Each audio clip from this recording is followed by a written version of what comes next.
नमस्कार। प्रदेश के सबसे भरोसेमंद news channel India news Uttar Pradesh Uttarakhand में आप सभी का स्वागत है और आपके साथ मैं हूं आयुष।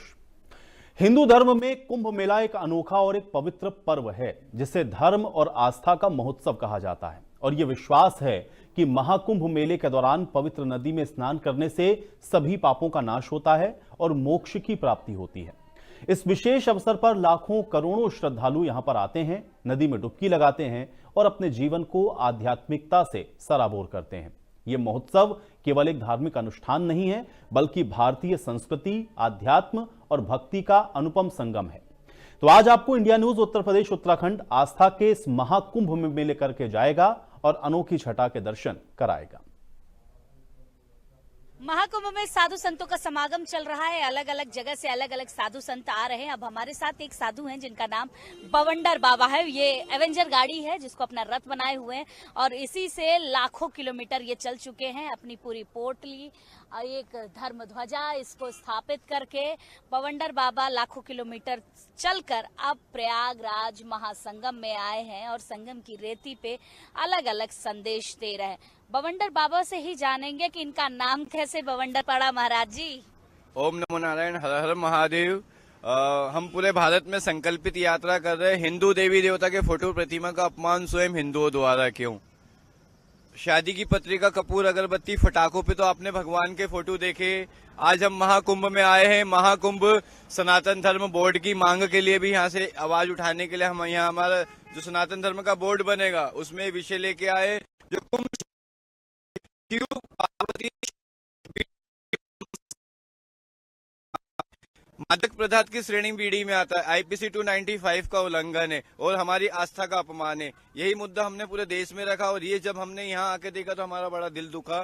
तो इसको आपके चैनल के माध्यम से उस व्यापारी तक, सरकार तक, हिंदू जनमानस तक संदेश देना चाहते कि जड़ रहेगा, धर्म रहेगा तो देश रहेगा। अन्यथा जो आज बांग्लादेश में हो रहा है वो कुछ सालों बाद यहाँ भी होगा, ये तय है। महाराज जी, आप तो एक अलग संदेश तो दे रहे हैं, लेकिन आप पढ़े लिखे भी बहुत ज्यादा लग रहा है मुझे। क्या पढ़ाई की है आपने? I am not educated. मैं पढ़े लिखों के साथ रहा हूँ, मैं पढ़ा लिखा नहीं। इंग्लिश बड़ी अच्छी है आपकी। मैं वही तो कह रहा हूँ, जैसी संगत वैसी रंगत। तो सब वरिष्ठों के साथ रहा हूँ तो संगत का असर आता है। अच्छा, ये बताइए, ये जो आपकी एवेंजर गाड़ी है, जो आपका रथ है, इसको कैसे लेकर चलते हैं और कितना किलोमीटर ये चली हुई है? इसको जैसे चलाते हैं उसको ऐसे लेके चलते हैं। राइडिंग किट हमारे कने अनुशासित यात्रा करते हैं। कुंभ में इसलिए हेलमेट नहीं पहन रहे, अन्यथा हेलमेट पहन के गाड़ी चलाते हैं। और हमारी गाड़ी में कैंपिंग टेंट है, धरती बिछा के आसमान ओढ़ के सोते हैं। पिछले 45 महीने 3.5 साल से हम यात्रा कर रहे हैं, जिसमें भारत के 25 राज्य, 12 ज्योतिर्लिंग, 4 धाम पे गए, सनातन धर्म की पताका का प्रचार करा। और जो हमारे भगवान के फोटो है, जैसे हम यहाँ पे कुंभ में है, कुंभ में जूना अखाड़ा प्रथम में आता है और जूना अखाड़े के गुरु है प्रथम दत्तात्रेय भगवान। अब दत्तात्रेय भगवान का फोटो बीड़ी पे है। और ये जो छपरा है ये हमारे दुर्भाग्य है, बहुत दुर्भाग्य। अब अखाड़े के माध्यम से जो ये अपमान हो रहा है इसको बंद कराने के लिए हम कुंभ में आए हैं। लेकिन आपको देखकर एक अलग अनुभूति हो रही है, एकदम राइडर वाला फुल ऑन लुक है आपका। ये पूरे देश की दशा दिशा युवा पीढ़ी बदलती है और युवा पीढ़ी के लिए हमने ये रथ तैयार करा है ताकतवर रूप में। कमजोर की कहीं इज्जत नहीं होती, चाहे गांव हो, घर हो या दुनिया हो। उसी तरह हमने ताकतवर रूप में सनातन धर्म के रथ को बनाया है, तो युवा पीढ़ी को खासकर जोड़ने का कार्य हम कर रहे हैं। अच्छा, ये बताइए, क्योंकि आप लाखों किलोमीटर इस गाड़ी से निकलते, खाते पीते कैसे कैसे इंतजाम करते हैं, क्या क्या करते हैं जीवन में, कैसे शैली चलती है? प्रभु के नाम लेके चले और प्रभु ही हमारा खाना पीना रहना और आपको ही प्रभु ने हमारे पास भेजा है। प्रभु के भरोसे हम चलते हैं। प्रभु के भरोसे तो दुनिया चलती है। हम भी उनके भरोसे है। हम उनके भरोसे ही पूरी यात्रा चलती। आप भी उन्हीं के भरोसे हमारे पास आए हैं, उन्हीं ने आपको भेजा है। अच्छा, तो अभी 14 राज्य के मुख्यमंत्री को ज्ञापन दिए, प्रमाण पत्र क्यों? कई राज्यों के हाईकोर्ट में केस लगा महाकाल में। अभी प्रेजेंट में हम मथुरा वृंदावन से आए। मथुरा वृंदावन को सुंदर बनाने के लिए नगर निगम ने, विकास प्राधिकरण ने पूरे शहर में चित्र बनाए। कुछ चित्र उन्होंने पेशाब घर पे, कचरा पेटी, नाली पे बनाए। तो आयुक्त को ज्ञापन दिया, विकास प्राधिकरण के सचिव को ज्ञापन दिया और वहां से उन चित्रों को अपमानित होने से बचाने के लिए पेंट करवाया और वहां से पेंट करा के हम यहाँ कुंभ में आए हैं। यहाँ पे भी ये जो सड़क वाला ब्रिज है, इस ब्रिज के नीचे खंबे है और खंबों पे भगवान के फोटो बने और उन्हीं खंबों के नीचे अस्थायी रूप से लेटरिंग, पेशाब घर बनाए गए। तो इन चित्रों को भी हटाने का कार्य बड़ा करेंगे। संदेश दे रहे हैं आप, एक बहुत जरूरी संदेश दे रहे हैं जिस तरीके से आप निकले हैं, और एक अलग अनुभूति आपसे मिलने के बाद हो रही है। अच्छा, ये जो पूरा सामान आप लेकर चल रहे हैं, एक मैनेज कैसे कर लेते हो? बहुत भारी है। ना कोई भारी नहीं, बिल्कुल आप भी वो चला सकते हैं। ये चला सकते हैं हम भी? इजी, सभी का, हर हिंदू की गाड़ी है ये। बाबा मुझे ये चलानी नहीं आती, स्कूटी आती है। आप ही की है मैया, सभी सनातनी हिंदुओं की गाड़ी, हमारी गाड़ी नहीं है ये सभी की है। जितने भी सनातन धर्म के लोग हैं, ये हर एक की पताका है, ध्वजा है। सनातनी हिंदू की ये गाड़ी है और ये गाड़ी निकली है अपनी एक अलग परंपरा रीति को लेकर, एक अलग संदेश देने के लिए। महाकुंभ शहर से मैं वर्षा शाही, इंडिया न्यूज, प्रयागराज महाकुंभ में अलग अलग साधु संतों का आना शुरू हो चुका है। ये साधु संत अलग अलग राज्यों से, अलग अलग इलाकों से निकल कर आ रहे हैं। इस समय हम ऐसे ही एक बाबा के पास बैठे हैं जहां पर वो प्लास्टिक की बोतल में गंगा जल भरकर आग के ऊपर इन्होंने रखा है और प्लास्टिक की बोतल जल नहीं रही है। बाबा बहुत देरी से कोशिश कर रहे हैं और कई दिनों से इन्होंने रखा है, लेकिन ये जल नहीं रही है। बाबा, पहले आप अपने बारे में बताइए, कहाँ से आते हैं आप? बहुत बढ़िया, आपने अच्छा सवाल किया। हम आपसे खुश हुए। कहाँ से आते हैं हम, कहाँ से आए हम, ये तो सिर्फ बहुत अच्छा प्रश्न किया आपने। बैठ सकते हैं आप? जी, हम बैठे हुए हैं, आप बताइए। देखिए, हम, हमारे माता पिता ने हमको उत्पन्न किया, हम वहाँ से आए हैं हम। हाँ, क्या बोलते हो आपको नॉलेज? बिल्कुल सही, माता पिता ने उत्पन्न किया है, वहाँ से आए हैं। अच्छा, आपने कपड़े नहीं पहन रखे हैं, ये कहाँ कैसे रह रहे हैं? इतनी ठंड है। देखो, ये हमारे हमने जब गुरु बनाया है, हाँ। हमने जब गुरु बनाया तो हमारे गुरु कपड़े नहीं पहनते, हमें त्यागी। हाँ। ये पानी बहुत गर्म है बेटा, थोड़ा आपके हाथ में लो। बाबा, हाथ में पानी? देख, अरे बाप रे बाबा, ये पानी बहुत गर्म है। और ये कब से आप रखे हैं?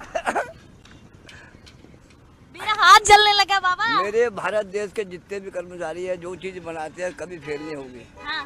होना भी नहीं चाहिए। जी। इनको आशीर्वाद रहे मेरा। हाँ। तो ये भारत के कर्मचारियों ने जो बनाया, ये फेल नहीं होने वाला। कभी नहीं होगा। आपने मेरा हाथ जला दिया। तो मुझे जला दो। नहीं महाराज जी, तो ये कब से आप रखे हैं बोतल पानी में करके? काफी समय तक रखे। काफी समय से। जला नहीं अभी तक? प्लास्टिक तो जल जाता है। माता रानी कुछ नहीं जल पाता है। जब सत्य है तो कहाँ असत्य पैदा हुआ। सत्य के आगे कुछ भी नहीं जल सकता। अच्छा बाबा, क्योंकि आप कब से यहाँ बैठे हुए हैं, ये संगम के किनारे आप बैठे हुए हैं? मैं तो अभी भी आए बेटा, कम से कम 1.5-2 घंटे हो चुके हैं। हाँ, 1.5-2 घंटे से आप पानी ये वो कर रहे हैं, उबाल रहे हैं। इसको कम से कम 1-8 घंटा हुआ होगा। 1-8 घंटे से ये बोतल, लेकिन कुछ इसको बरसों रखो तो भी जल नहीं पाएगी। बाबा, आप ये बोतल देखिए, ये बोतल है प्लास्टिक की और महाराज जी ने इसमें गंगा जल भरकर यहाँ पर रखा था और ये जल नहीं रहा है। और महाराज जी ने इसमें जो पानी रखा है ना, ये इतना जल रहा है कि मेरे हाथ जल चुका है। महाराज जी थोड़ा जल दीजिए। नहीं महाराज जी, जिसको भी आप जल देंगे, हाँ, वो जल बिल्कुल, देखिए श्रद्धालु हैं, वो इस जल को लेकर आचमन कर रहे हैं। ये बताइए कितना गर्म है ये पानी? बहुत हार्ड है। बहुत हार्ड है ना? बहुत हार्ड है। आचमन कर लिया आपने आज इतने ना हार्ड हाथ पानी का? बहुत, अरे जल गया, कुल मुंह जल गया एकदम। इतना हार्ड पानी आपने लोगों को पिला दिया। महाराज जी, अपने बारे में कुछ बताइए आप। मैं ये देखो, हम हमारे बारे में ये हम कुछ कहना चाहूँगा नहीं, लेकिन आपने पूछ लिया तो जरूर बताऊँगा। हाँ, बताइए महाराज जी। देखो, हम ये चाहते हैं कि हमारे देश के अंदर, हमारा देश ये भारत देश ही नहीं है, हमारे पूरे देश है। हमारे देश के अंदर कोई ऐसी कोई घटना ना घटे और सब समान एक अच्छाई का रूप ले, एक अच्छाई जगह चले और जहाँ तक बने कि अच्छाई का स्वरूप ले। अच्छाई का स्वरूप बने पूरा देश हमारा। पूरा देश मतलब इसमें पूरे वर्ल्ड आ गए। आपने अपने हाथों पे राम, श्री राम लिख रखा है महाराज जी? कृपा है भगवान की। कृपा है भगवान की। तो अच्छा ये बताइए, इस बार का महाकुंभ है, कितना अच्छा लग रहा है इस बार के कुंभ? माता रानी इस बार का कुंभ हमको इतना अच्छा लग रहा है और कैपेसिटी और सब सहूलियत लग रही है, लेकिन कुछ एक कमजोरी है इसमें बहुत मुझे महसूस हुई। हाँ, कैसी कमजोरी? जैसे कई जैसे पढ़े इनके लिए थोड़ी व्यवस्था फट से की जाए कि ताकि वो सुरक्षित रहे। अच्छा, ये त्रिशूल आपका है? हमारा क्या है, किसी का दिया हुआ है। अच्छा, किसी ने दिया? ये तुम्हारे योगी भैया, हाँ। इनकी जो है योगी नाथ जी की, जो ये होशंगाबाद में आए थे। उन्होंने दिया था, मुख्यमंत्री ने? मुख्यमंत्री का दिया हुआ त्रिशूल आपने अभी तक संभाल कर रखा है? देखो एक बात कहूँ आप? हाँ बताइए महाराज। यहाँ से बैठिए आप। हाँ नहीं मैं बैठी हूँ, आपके पास ही बैठी हूँ, आपका आशीर्वाद भी तो चाहिए। सुनिए, हाँ। एक बार राम कहिए। श्री राम, जय श्री राम। युवराज भगवान की जय हो, हाँ। नरेंद्र मोदी भगवान की, मेरे लिए आप मेरी माता की जय हो जी। सब भगवान की जय हो जी। लेकिन समझो, हाँ। क्या करिए, हाँ। समझिए और सबको संभाल के चलिए। सबको संभाल के चलिए, ये उद्देश्य है मेरा। और आपने पूछा हमसे इसके पहले एक बार जो पूछा था, हाँ। मैं तो अंगूठा छाप। मैं ये चाहता हूँ, हाँ। बिटिया सब मेरे लिए सभी समान हो और सभी अच्छे रहिए, सभी अच्छे हो और आप लोग हेल्प करते रहिए। आपके हेल्प के बिना दुनिया अधूरी है। जी महाराज जी। मतलब आप लोग जो ज्ञानी हो, हाँ। अगर आपके ज्ञान को भट करके रहोगे तो ये कैसे जी पाएंगे? आपको तो इनको सुरक्षित लेकर के आगे सुरक्षित लेके आगे चलना है सबको। जय हो। जय हो महाराज जी। तो महाराज जी इस संगम की रेती पे अकेले बैठे हुए हैं, ना कपड़े हैं शरीर पर, और ये छोटा सा आग जला रखे थे और आग में बॉटल में पानी गर्म कर रहे थे। हम अचानक इनके पास पहुंचे और महाराज जी ने आशीर्वाद भी दिया और आचमन के लिए वो गंगा जल गर्म पानी भी हमारे हाथ पर डाला कि देखो कितना गर्म है। ऐसे ही साधु संत बहुत सारे इस महाकुंभ के प्रयागराज संगम में आए हुए, हम आपको दिखाएंगे कि साधु संतों का तप कैसा होता है। कैमरामैन राजेंद्र के साथ मैं वर्षा शाही, इंडिया न्यूज प्रयागराज। महाकुंभ का जहां एक तरफ विस्तार हो रहा है, वहीं अब महाकुंभ को लेकर मौलाना साबुद्दीन की तरफ से बयान आया है कि ये जो महाकुंभ क्षेत्र है वो वक्फ बोर्ड की जमीन पर है। साधु संत लगातार जो मुसलमानों के आने के लिए बैन लगा रहे हैं, उनको खुद पता होना चाहिए कि वो वक्फ बोर्ड की जमीन पर ही महाकुंभ कर रहे हैं। इसी पूरे मुद्दे पर जो प्रतिक्रिया है वो साधु संतों से हम लेंगे, और इस समय क्योंकि हम आवाहन अखाड़े में बैठे हैं, सबसे पहले महाराज जी से जानेंगे। महाराज जी, शाहबुद्दीन की तरफ से साफ बयान आया है कि आप लोग वक्फ बोर्ड की जमीन पे महाकुंभ कर रहे हैं। गुरु ब्रह्मा गुरु विष्णु गुरुर्देवो महेश्वरः गुरु साक्षात परम ब्रह्म तस्मै श्री गुरुवे नमः। साबुद्दीन के बयान को लेकर जो उन्होंने बोला कि वक्फ बोर्ड की जमीन पर, वक्फ बोर्ड की जमीन गंगा जी में कहां से आ गई? वक्फ बोर्ड अभी सन 1993 में उसकी गठन हुआ उसका, वो भी कांग्रेस के धूर्तों ने किया। किसने? कांग्रेस के धूर्तों ने वो वक्फ बोर्ड बनाया। वक्फ बोर्ड की जमीन गंगा की गोदी में नहीं है। गंगा को वो मानते नहीं अल्लाह के अलावा, अल्लाह ही सब कुछ उनका है बताते हैं। फिर गंगा की गोदी में हम रह रहे हैं तो वक्फ बोर्ड की जमीन वो कहाँ से है? और सन 1993 में जब उनका गठन हुआ, हमारे गठन का इतिहास ही नहीं किसी ने जान पाया। क्या हमारे गठन का इतिहास नहीं साबुद्दीन को? आदिकाल से ये परंपरा चल रही है। आदिकाल से महाकुंभ में हमारी परंपरा है और प्रयागराज में हमेशा बसते हैं। आजम खान को मुलायम सिंह ने बना दिया था मेला अधिकारी, उसने भी नहीं कहा था कि हमारी वक्फ बोर्ड की जमीन पर बसते हो। यदि ऐसा होता तो वो तो मेला प्रभारी बनाया गया था। तो साबुद्दीन क्या लगता है सर, जब वो प्रभारी था, मंत्री भी था, तो उसने क्यों नहीं बोला कि वक्फ बोर्ड की जमीन ये सब गंगा की जमीन है, ये सब महाकुंभ की जमीन है। तो जिस तरीके से वो बयान दे रहे हैं और कह रहे हैं कि एक विशेष जाति को ही आप लोग टारगेट कर रहे हैं कि वो ना आए, तो क्या ये सही है? हमने कोई जाति को टारगेट किया ही नहीं। हमारे यहाँ कट्टरपंथी जो होगा उसका जरूर बहिष्कार होगा। कट्टरपंथी का बहिष्कार करेंगे। आक्रांता होगा, बहिष्कार होगा। क्या आक्रांता का बहिष्कार करेंगे आप? लेकिन जिस तरीके से अब महाराज जी आपसे जानना चाहूंगी, जिस तरीके से अब जो ये बयान आ रहे हैं, महाकुंभ अब अपने प्रचंड पर है, 14 तारीख को पहला शाही स्नान है और इस स्नान के बीच में ऐसे बयान आना कि वक्फ बोर्ड की संपत्ति पे आप लोग कार्य कर रहे हैं और आप हम ही को नहीं आने देना चाह रहे हैं। आने से किसी के लिए मना नहीं कहा। हमारे यशस्वी प्रधानमंत्री ने कहा कि मानव समाज का सबसे बड़ी धरोहर का ये कुंभ मेला है। यदि वो मानव समाज में आते हैं तो जरूर आए, लेकिन जो उनकी सोच और वो जो विचारधारा को जो फॉलो कर रहे हैं उसके लिए यहाँ कोई स्थान नहीं है। विश्व का सबसे बड़ा मेला है, सांस्कृतिक धरोहर सनातन की, उसमें सभी का स्वागत है, सबको हम वेलकम कर रहे हैं। लेकिन जो ऐसी विचारधारा है, जो कट्टरवादी सोच है और जो अभी कह रहे हैं कि वक्फ बोर्ड की भूमि, वक्फ पहले हुआ या सनातन पहले हुआ? यहाँ का कुंभ का इतिहास देख लीजिए। अब ऐसी टिप्पणी करने के बाद ये साफ पता लग जाता है कि इनकी मानसिकता और ये जो है ना, अब सनातन के समय को देखकर हड़बड़ा गए, अंदर से हिल गए हैं। महाकुंभ इतना भव्य हो रहा है, उसको देखकर इतना दिव्य, इतना ऐश्वर्य से जो है पूरे दुनिया से लोग आ रहे हैं, तो ये उनसे अब हजम नहीं हो रहा, इसलिए ये बौखला कर ऐसी बातें कर रहे हैं।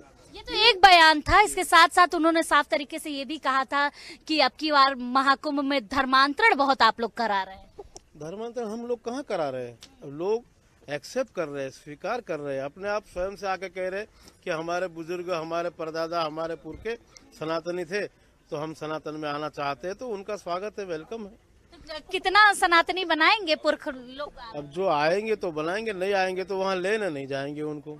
लेने नहीं जाएंगे, जो आएगा उसको एक्सेप्ट करेंगे, जो आएंगे उसको बनाएंगे। महाराज जी आप बताइए कि किस तरीके से जो इस बार ये सारी प्रक्रियाएं चल रही है महाकुंभ को लेकर, उसमें जब ऐसे ऐसे बयानबाजी आएंगे तो क्या निकल कर सामने आएगा? कहीं मुख्यमंत्री योगी आदित्यनाथ से लेकर प्रधानमंत्री लगातार कह रहे हैं कि एकता का संदेश दीजिए, लेकिन अलग तरीके से तो ये अलग अलग बयान आ रहे हैं। अब ये यहाँ का जो वैभव है, व्यवस्था है, इनको देखकर ही अंदर से इनकी सोच तक बौखला चुकी है, इसलिए ये जो है प्रतिक्रिया ऐसी आ रही है।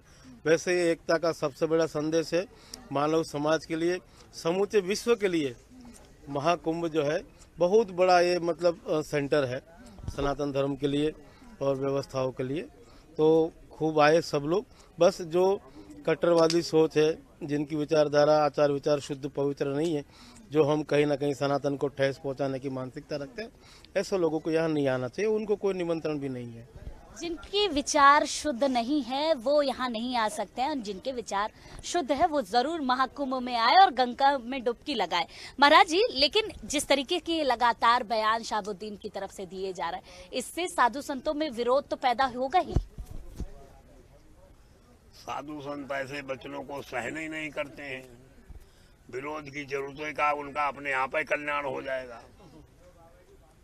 सनातन से टकराया है, वो बहुत जल्दी घबराया है, इसलिए सनातन से टकराने का कोई अपना मतलब विचार ना रखें। जैसे रह रहे हैं, खाएं पिए मजा करें, खाए पिए मजा करें, लेकिन सनातन से टकराने की कोशिश ना करें, क्योंकि साधु संत आदिकाल से ये महाकुंभ की परंपरा कर रहे हैं और आदिकाल से जब ये परंपरा हो रही है तो जाहिर सी बात है वक्फ बोर्ड की संपत्ति पे ये जो पूरा कार्यक्रम है वो नहीं किया जा रहा है। कैमरामैन राजेंद्र के साथ मैं वर्षा शाही, इंडिया न्यूज प्रयागराज। निरंजनी अखाड़े का भव्य छावनी प्रवेश रहा। निरंजनी अखाड़े के सभी साधु संत यहाँ पर प्रवेश कर चुके हैं, भगवान निरंजन देव को ले आए हैं और आप देखिए कि ये मंदिर बनाया गया जिसमें साक्षात भगवान निरंजन विराजमान होंगे और यहीं पर आज से जो पूजा प्रक्रिया है वो होगी और यहीं पर भगवान निरंजन की पूजा अर्चना की जाएगी। साधु संत अभी भगवान निरंजन का आशीर्वाद ले रहे हैं, आशीर्वाद लेने के साथ साथ पुकार की प्रक्रिया भी शुरू हो चुकी है। पुकार होगा, सभी महामंडलेश्वर मौजूद रह के पुकार करेंगे और पुकार होने के बाद जो यहाँ का विशेष रीतियों के साथ, जो परंपराओं के साथ जो क्रियाविधि है वो शुरू हो जाएगी। साधु संतों का जमावड़ा शुरू हो चुका है निरंजनी अखाड़े में, क्योंकि निरंजनी अखाड़े में जो साधु संत हैं वो आ चुके हैं, क्योंकि प्रवेश हो चुका। प्रवेश में विशेष परंपरा, विशेष रीतियों के अनुसार जो चीजें करनी होती है वो की जा रही है और पुकार की जो प्रक्रिया चल रही है वो देखिए कि किस तरीके से यहाँ पर बैठ के सभी साधु संत इकट्ठा होकर यहाँ पर बैठे हुए हैं और बैठने के साथ साथ सभी पूजा अर्चना भी कर रहे हैं, वो भी कर रहे हैं। तो ये विशेष प्रक्रिया होती है, यहाँ पर आरती होती है, फिर उसके बाद दोनों समय जो सभी जो साधु संत हैं वो विराजमान रह के यहाँ पर जो प्रक्रिया करना होता है वो करते हैं। देखिए, क्योंकि अभी पुकार की प्रक्रिया शुरू हो चुकी है, पुकार किया जा रहा है। पुकार भी एक विशेष प्रावधान है अखाड़ों का, अखाड़ों में पुकार की जाती है और पुकार से ही जो अखाड़ा है वो चलता है। तो ये पुकार की प्रक्रिया है। खुद रविंद्रपुरी महाराज जो यहाँ के अखाड़ा परिषद के अध्यक्ष हैं वो पुकार की प्रक्रिया कर रहे हैं और इस पुकार की प्रक्रिया में सहभाग लेते हुए जो पूरा प्रोसेस होता है वो करते हैं और भगवान निरंजन का आशीर्वाद सभी महामंडलेश्वरों को दिलाते हैं। क्योंकि जिस तरीके से जो पुकार की प्रक्रिया है वो चल रही है और यहाँ पर सभी साधु संतों का जो जमावड़ा है वो इकट्ठा हो चुका है। निरंजनी अखाड़ा अब प्रवेश कर चुका है और प्रवेश करने के बाद दिव्यता और भव्यता यहाँ की बदल चुकी है। कैमरामैन राजेंद्र के साथ मैं वर्षा शाही, इंडिया न्यूज प्रयागराज। निरंजनी अखाड़े के सभी साधु संत अब छावनी प्रवेश कर चुके हैं और सबसे विशेष इस छावनी प्रवेश में जो रहा वो नागा साधु सन्यासियों का स्वरूप और जिस तरीके से इन्होंने प्रवेश किया वो रहा। महाराज जी, आपने छावनी प्रवेश कर लिया है, क्या कहेंगे?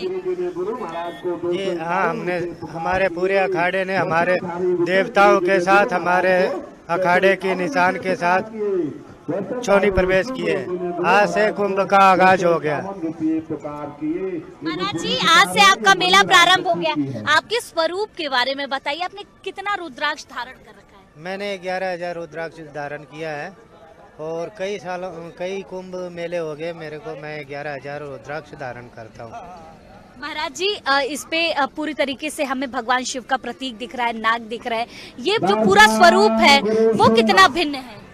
ये देखो, शिव पुराण के अनुसार जो 11,000 रुद्राक्ष धारण करे वो भगवान शिव के रुद्र स्वरूप होते हैं, रुद्र तुल्य होते हैं। और हम नागा सन्यासी हैं तो शिव जी के ही गण होते हैं। इस करके जो है रुद्राक्ष, भभूति, गेरू ये सब धारण करते हैं। तो महाराज जी, आप कहाँ से आए हैं अभी?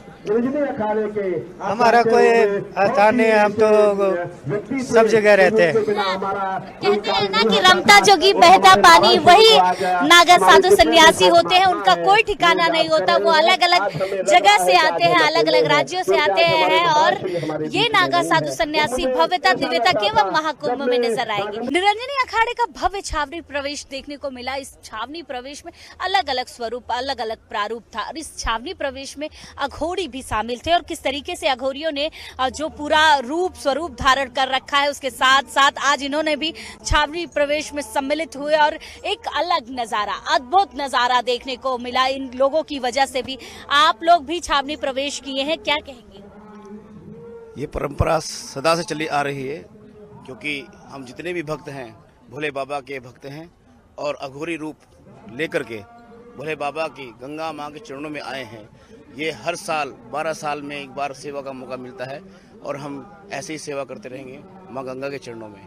जब आप अघोरी स्वरूप लेते हैं तो क्या मन में भाव चलता है? भाव भोले बाबा के चरणों में आ जाते हैं, हम उनके चरणों में समर्पित हो जाते हैं। बस यही हम उनके लिए कहना चाहते हैं कि बाबा हमें निष्काम सेवा मिलती रहे। जय भोले की, जय भोले की। जय भोले की। ये बताइए, आपका भी स्वरूप काफी भिन्न है क्योंकि जिस तरीके से कहते हैं अघोरी अपने पूरे गले में मालाएं लिए रहते हैं, उस स्वरूप में आप एकदम भिन्न स्वरूप। जब आप चल रहे थे तो मुझे लगा कि सचमुच मानो शंकर इस बारात में सम्मिलित हों और एक अलग प्रारूप नजर आता। आपके मन में क्या चल रहा था? हम बस यही चाहते हैं कि हर बार हमें ऐसी मौका मिलता रहे इस कुंभ के मेले में। हर बार हम जब आएंगे इसमें हर बार न्यू परफॉर्मेंस लेके आएंगे और हम भोले के बहुत बड़े भक्त हैं। हर हर महादेव। भोले के भक्त अघोरी स्वरूप में आप देखिए कितने दिव्य, कितने भव्य लग रहे हैं ये लोग और कितना भव्य प्रारूप नजर आ रहा है। इस प्रारूप में किस तरीके से जो सभी लोग हैं वो दिव्यता भव्यता जो कहते हैं कि पूरे अखाड़े की होती है और जिस तरीके से छावनी प्रवेश होता है वो सारा स्वरूप आपको देखने को मिल रहा है। ये शंकर की बारात है क्योंकि कार्तिकेय भगवान की जिस तरीके से निरंजन देव निकले थे शाही सवारी लेके, तो शंकर भगवान की बारात को होना जरूरी था। और ये शंकर भगवान की बारात आपको दिख रही होगी किस तरीके से भव्य दिव्य दृश्य जो है वो इनके जरिए देखने को मिला। एक एक भव्यता दिव्यता इन्होंने दिखाई और एक अलग प्रारूप रहा इस बार महाकुंभ का और निरंजनी अखाड़े का। भव्य दृश्य भव्य नजारा देखने को मिला। कैमरामैन राजेंद्र के साथ मैं वर्षा शाही, इंडिया न्यूज प्रयागराज।